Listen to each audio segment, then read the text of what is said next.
Elon Musk increasing his ownership in Tesla to just over 20% from his last reported stake of 13% in May, getting him closer, much closer to his goal of owning a quarter of the company. While he's come under fire for wanting more control, Musk is getting support from ARK Invest CEO Cathie Wood. Here's what she told us last week. Elon Musk is the inventor of our age, and he is also our Renaissance man. So I'm always surprised at the pushback he receives. And I do think that 25, he's not asking for any more economic interest, it's voting interest. And for many of our companies, we are supportive of super voting rights because we know the visionary leaders, we go through periods of volatility and they just need to be able to execute upon their vision, not be thrown off by boards of directors who are listening to short-term oriented shareholders and swayed by them. And joining us now is a former Tesla board member, former state controller of California, and now founder and managing partner of the Wesley Group, Steve Wesley. Steve, it is good to have you on the show. And maybe I'll just start, Steve, with what you just heard Cathie Wood say. She's describing Elon Musk, Steve, as a Renaissance man, inventor of our age. What do you think, Steve? You agree with that? Is that a fair description in your opinion? Well, look, there's no doubt he's built one of the transformational companies of the age, and he's done it twice with SpaceX. But there still needs to be appropriate board governance. What's interesting to me is Tesla's just had this extraordinary year. I call it the tale of two cities, where they produced $97 billion in revenue in 2023. They sold 1.8 million cars. That's more EVs than anybody, including BYD last year. They dominate the U.S. market, 55% market share, more than everybody else combined, but growth slowing. And everybody can see it. And they need to figure out how quickly they can get to the next growth curve. Right now, it looks like they need that $25,000 car up and out into the market as soon as possible. That's going to be Elon Musk's best big test. We'll see whether he can meet it. Well, and we know historically that he has a lot of balls in the air at once, typically, whether it's posting on X or dealing with all of his other companies or whatever other side battles he's choosing to fight at any given moment. Right now, this struggle to maybe move the company to try to get more voting rights, is that a distraction at a time when, to your point, growth is slowing? Look, I think Tesla and Elon need to focus on one thing and only one thing. I think 2024 is going to be rough. They need to scramble to find the next growth wave. $25,000 car, at least 18 months out. That may be a game changer, might get them back to 30 or 40% growth. What are you going to do in the next 18 months? And I think they got three shots on goal. They've got the self-driving vehicle with robo-taxis, probably still 3 to 5 years out. They've got an energy division, which most people don't even think about, and that is doing $6 billion last year, on the way to maybe $8 or $9 billion this year, going 50%. That could be a $20 billion division.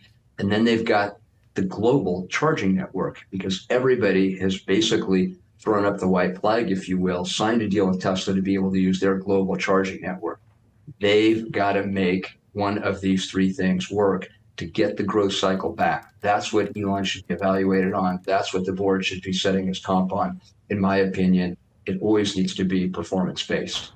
And Steve, I want to ask you, switching gears here a bit, a different question. You know, Musk's SpaceX wants to convert its business incorporation to Texas from Delaware. Wants to do the same thing with Tesla. Does that move make sense to you, Steve? Look, I have no comment on whether they should be in Delaware or Texas. They should be focused on one thing: moving faster, getting new product into the market that is lower cost, that can compete with BYD, which is clearly far and away, full stop, their number one competitor. All the legal issues, the tax issues, the control issues. But generally speaking, you want to be focused on making a great product at a lower price and doing it faster than anybody else. Every minute you waste on other stuff, I think, is suboptimal. They've got their work cut out for them, and the Chinese are coming, and they're coming quickly. Steve, even given your concerns about the growth trajectory, it's my understanding you don't own shares of Tesla anymore. That's correct. You tempted, as you see them go down, if you are optimistic about them maybe gaining in the future? Or why don't you have them anymore? Well, look, long term, I think Tesla has a bright future. First, every auto company in the world is going all electric. And that's happening just because the cost of batteries are going down. People used to pay a premium to buy electric. It was a green premium. It used to be $20,000, $30,000. Then it was 5 or 10. Last year it was $2,000 to have an electric vehicle, $2,000 more on average than internal combustion. This year, it'll probably be less, and it'll be less for the rest of our lives. Why? Battery costs are going down. So the world's going that direction. He's the leader in the sector. That's great. But what companies get based on is the slope of their growth curve and the percent of gross margins. Give Tesla a lot of credit, 16 consecutive profitable quarters, but the growth curve has slowed. That's the big issue there. I think that's what comp should be based on, is getting back up the growth curve. If he does that, Tesla's going to look like a winner. And Steve, in terms of challenges for the EV market, you've talked about pricing. What about just the infrastructure network as well, Steve, that, you'll hear in this country, folks will say it's just not dense enough at this point? No, that is an issue of the past. There's over 100,000 charging stations in the US. I've been driving an electric car for 12 years.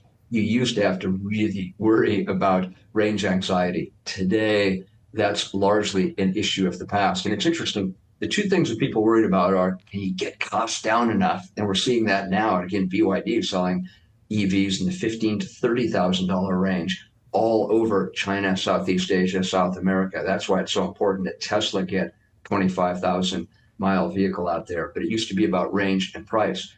Now the issues that are popping up, interestingly, are in a whole different area, two whole different areas. One is, are different countries like China or the US going to be continuing to slap tariffs on? And you need to be careful about that. And the second issue is privacy, because these new Chinese cars are well made and they're less expensive. The big question is, are European and American customers going to be comfortable driving a car that knows everywhere you've been and might be listening in on you as well? There's a lot of privacy issues with Chinese vehicles. We'll see how American and European customers respond. Well, we seem to be okay with everything else listening to us, Steve, perhaps, but we will see. It's a great question. I wanted to mention that you are co-hosting a fundraiser for President Biden's re-election campaign tomorrow. And there was a report in the New York Times a couple of days ago that the administration is considering relaxing some of its rules to limit tailpipe emissions, and something that is seen as perhaps a blow to the nascent EV industry here in the U.S. Do you think that's a good idea? Is that something you're going to communicate to the president that you don't agree with?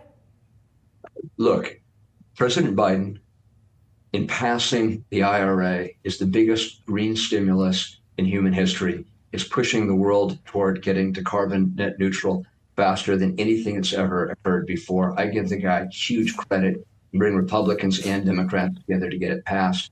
On top of that, more and more of the U.S. automakers are finally stepping up. They're building battery plants. They're going electric. They're doing everything they can as quick as they can, including building out that charging network. And if it happens 6 or 12 months slower or faster, those are small issues. The fact is, he got it done. He brought people together in a bipartisan way across party lines, and it's making American workers and our vehicles more competitive than ever. I'm grateful to the guy, and Americans should be too. Steve, thank you so much for joining us today. We appreciate it. All right. Thanks for having me. Elon Musk has just made a groundbreaking announcement, and it's got everyone talking. If you're sleeping on Tesla stock, well, now might be the time to wake up and start loading up on it. This is the moment we've been waiting for. Elon Musk just revealed that there's a chance Tesla will at some point in the future manufacture up to 20 million cars in just a year. That's right, only 12 months. This announcement came after a recent report revealed that Elon Musk holds a cool 20.5% of Tesla, making him the company's biggest shareholder by a mile. You see, there's a lot going on with Tesla stock, so this recent surge in the stock price might mean that there's really something for Tesla investors to look forward to, but who knows? What do you think about Musk's latest updates, and what do they signify? And also, what does the CEO's hefty ownership stake mean? Join us as we explore the intriguing possibilities that lay ahead for Tesla, as well as some of the interesting Tesla stock price forecasts. Let's dive in. Tesla's in I think, an interesting position right now. The EV market is likely going to rise, but perhaps not as aggressively as we had originally thought. So Tesla is still well positioned to capitalize on that. But as you can see by the earnings call, they're not immune to the many challenges that automakers face, that traditional automakers face. They've seen pressure on margins. There's always going to be demand for Teslas, but what we're seeing now is many of their products are actually starting to get dated. They need to do refreshes. So in some ways, some of the shine has come off Tesla, perhaps from maybe 2-3 years ago, 4 years ago. They were truly a disruptor. Now I think they're very, sort of a standard car company. We saw that in the earnings call this week. And when it comes to the stock price here, especially when you take into account the sell-off that we have seen this year, Matt Maley over at Miller Tabak pointing out that, hey, maybe Tesla is becoming a bit oversold. Will, I'm curious how you're evaluating the recent moves that we've seen in Tesla from an investment standpoint and whether or not this could be a good buying opportunity here for investors. I think it is a good buying opportunity. I think Tesla's on sale and people should be paying attention. I don't think Tesla plays the same game as traditional car companies, and people have a hard time valuing Tesla because they don't know, should I value it as a tech company? They have AI, they have self-driving tech, they are innovating, their supply chain and their manufacturing processes, or should I value it based on how many cars were sold last quarter, what their revenues were? When I look at Tesla, they grew revenue in Q4 20%, they grew volume 20%, and revenue only grew 1%. Well, the street might panic when they see that, but the reality of it is that's by design. They're trying to push volume into the market. They're trying to become the ubiquitous player in the EV marketplace, and they're trying to make their processes most efficient so that they can spit out chassis as fast as demand warrants. According to a recent filing made by the SEC, Elon Musk owns a 20.5% stake in Tesla, and that's worth just over $120 billion. This stake is slightly lower than the 22% stake Musk held before the stock price started to sell when he wanted to fund his $44 billion purchase of Twitter. But that's not all. According to the filing, Musk's stake is comprised of 411.06 million shares of Tesla common stock, as well as options to purchase 303.96 million shares that are excisable within 60 days of September 31st. This update came at a time when Musk was making a critical forecast for Tesla, and we think the CEO's large stake will be instrumental in bringing that vision to reality. Hey guys, welcome back to Tesla Tomorrow. Tesla has lagged its magnificent 7 peers for much of the past 6 months, thanks in part to a risky strategy that prioritizes market share gains over improving profits. And this strategy has been driven by a series of price cuts across key markets in the US, Europe, and China. At the time of this video, Tesla is the 11th most valuable company on the planet, commanding a market cap of approximately $621 billion. Of course, many investors are wondering how Tesla's going to perform over the long term. And after all, the EV market is still substantial when it comes to room for growth, and Tesla still seems to be positioned well to take advantage of that. Also alongside Tesla's future potential, there's deep concern for the captain who steers the ship. We know that Elon Musk has always been the face of Tesla, but will more controlling power give him the capacity to steer Tesla's ship in the direction he wants to? And will it give Tesla stock the kind of boost that it really needs right now? Well, let's find out. Before we do though, if you like this type of content, hit that like button, subscribe, and turn on post notifications to keep up to date on everything going on with Tesla. In Tesla's management, 20.5% is a pretty significant piece of the pie. And that means that Musk has been in this for the long term, and he's got some pretty big things to say in everything from the cars they build to the factories they use. And now some folks may think that Musk is the CEO of Tesla. Of course he's got a big stake, but there's a pretty big twist. Musk actually sold a bunch of Tesla shares in 2022 to fund his Twitter purchase. So this recent increase shows that he's been buying back shares or doing something similar. So why this recent surge in Tesla optimism? Well, it's pretty simple. The SEC filing shows that Musk is not far off from reaching the 25% stake he desires, as he wishes to have more influencing power over the company to keep incentivized when it comes to working on various projects underneath the Tesla brand, like robotics and AI.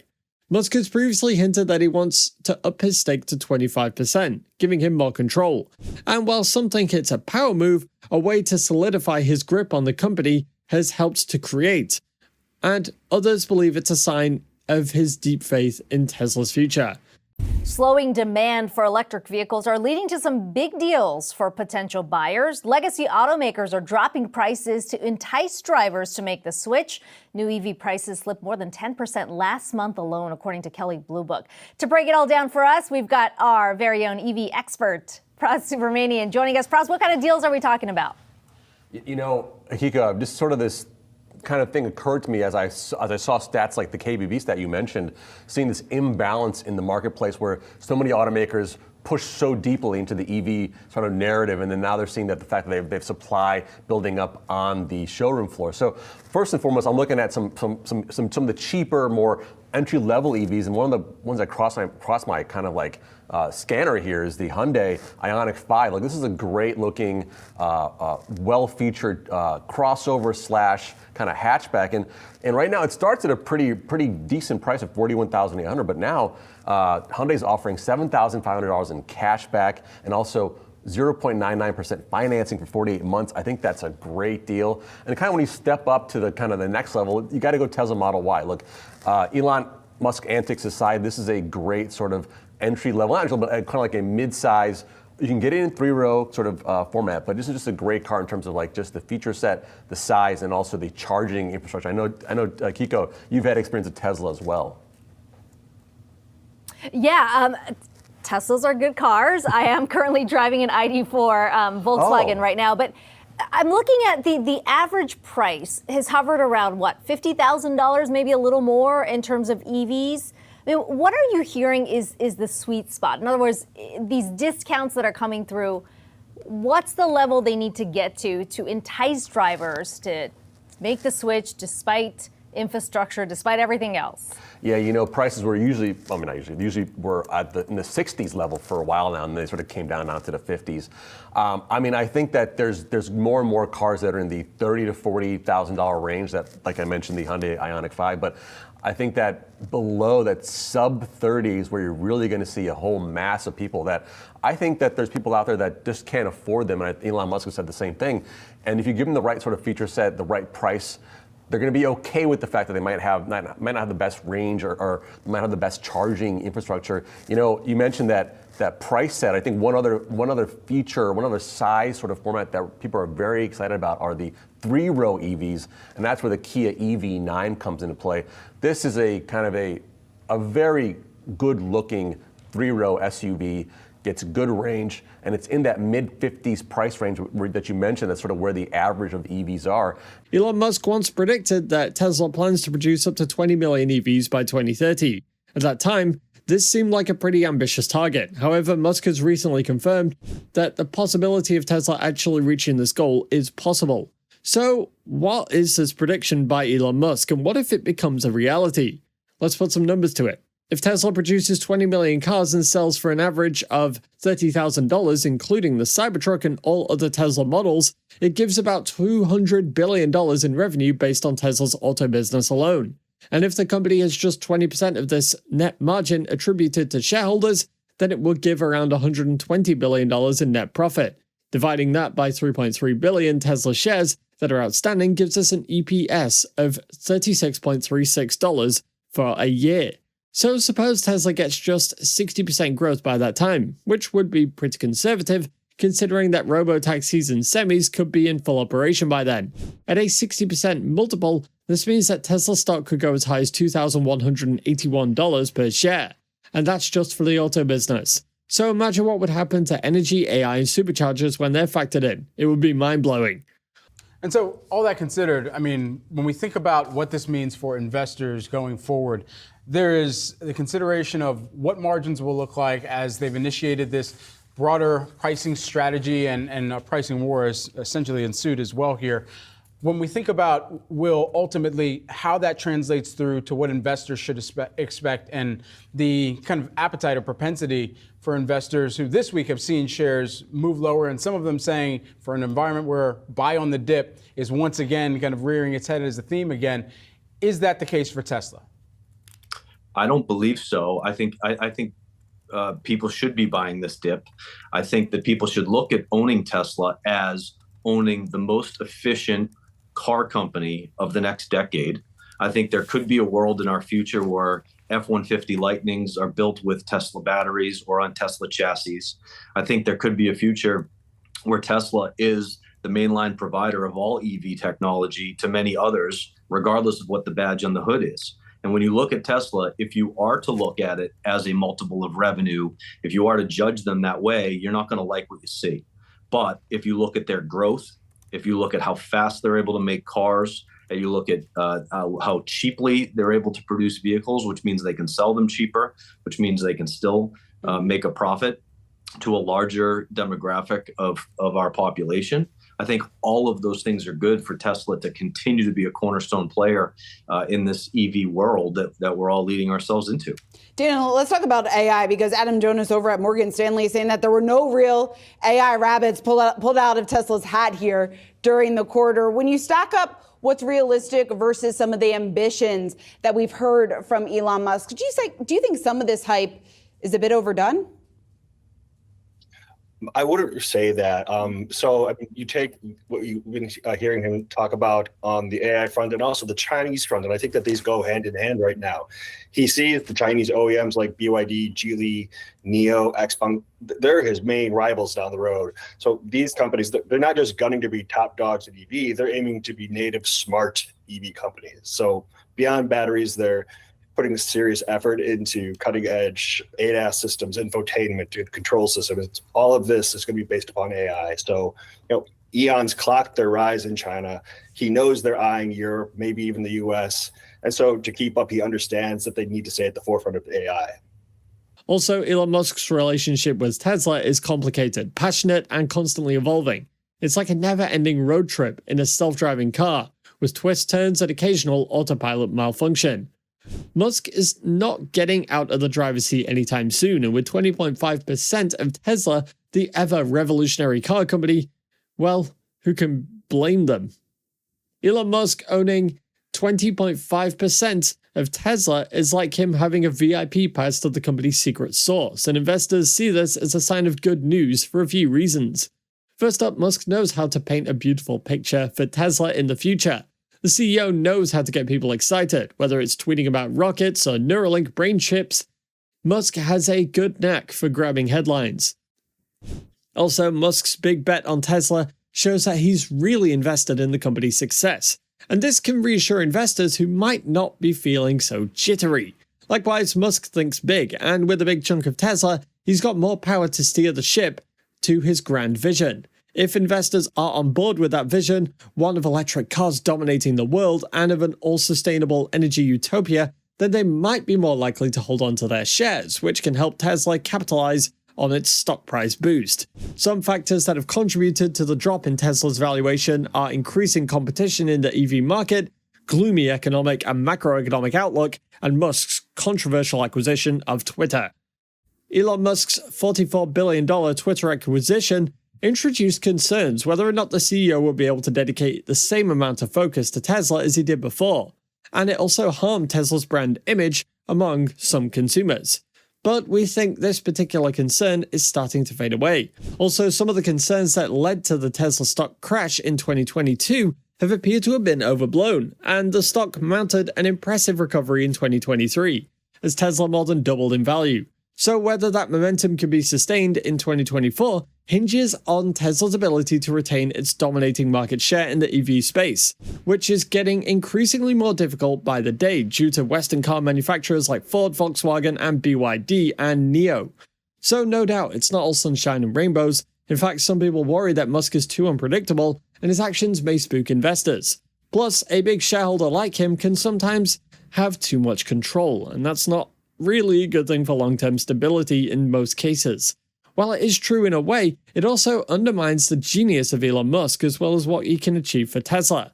So, will Elon Musk's 20.5% ownership send Tesla stock price soaring to Mars? Who knows? All we can do is buckle up and keep our eyes on Tesla and its stock. But what do you think though? Is this a moment to turn around for Tesla stock? Let us know down below, and don't forget to tell us what your valuation of Tesla is. And for more updates on Tesla, go ahead and click on this next video on your screen. See you there.